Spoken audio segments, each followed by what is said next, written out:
Hi, Vanessa from Sweat and Butter, and today I want to talk to you about anxiety.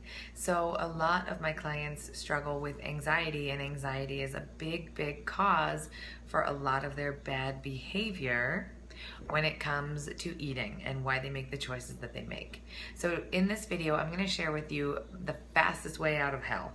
One simple trick to eliminate anxiety in 30 seconds.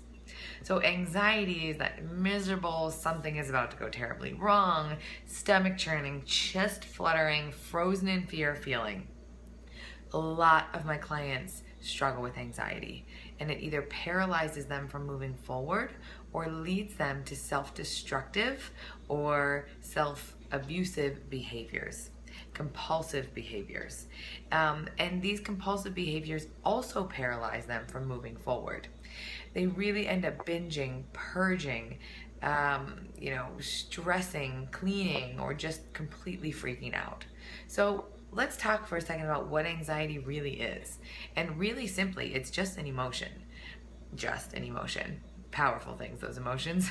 And I have a theory about emotions. Some are easier to feel than others.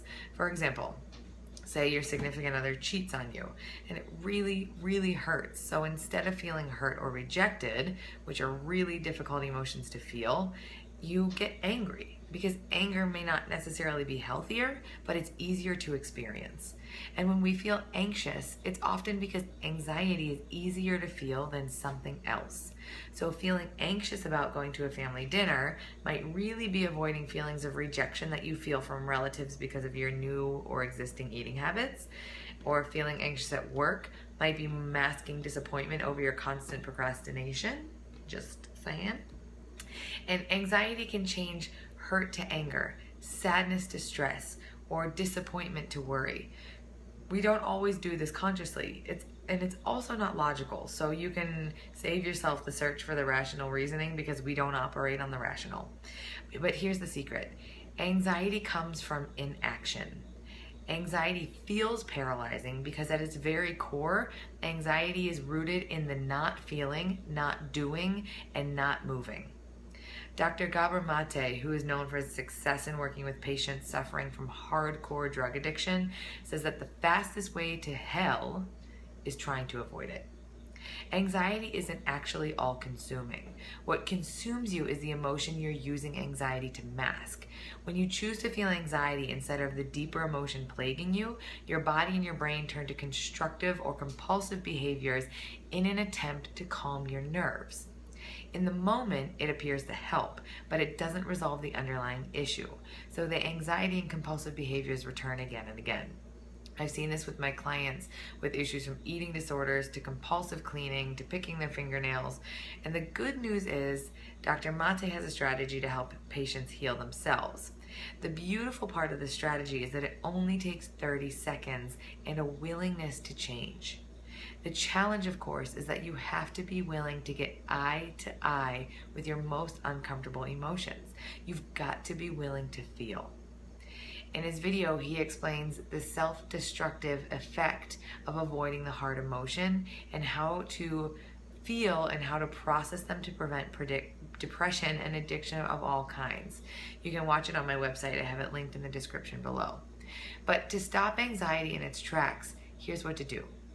When you start to feel anxiety coming on and you get the urge to start your compulsive behavior, pause. Set a timer for 30 seconds and make the agreement with yourself that before you can start your destructive behavior, whether it's cleaning, binging, eating, whatever, you have to be honest with yourself.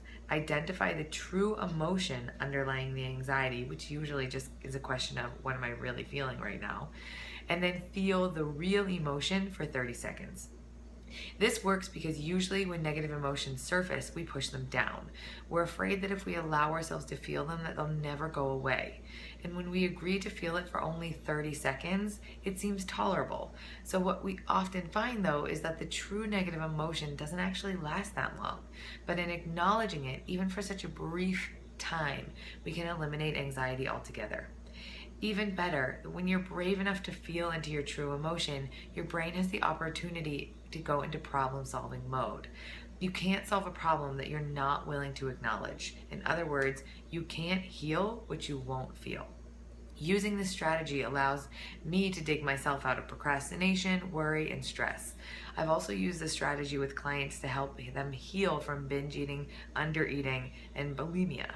It's truly amazing the shift it creates. So go ahead. Your 30 seconds of courage starts now.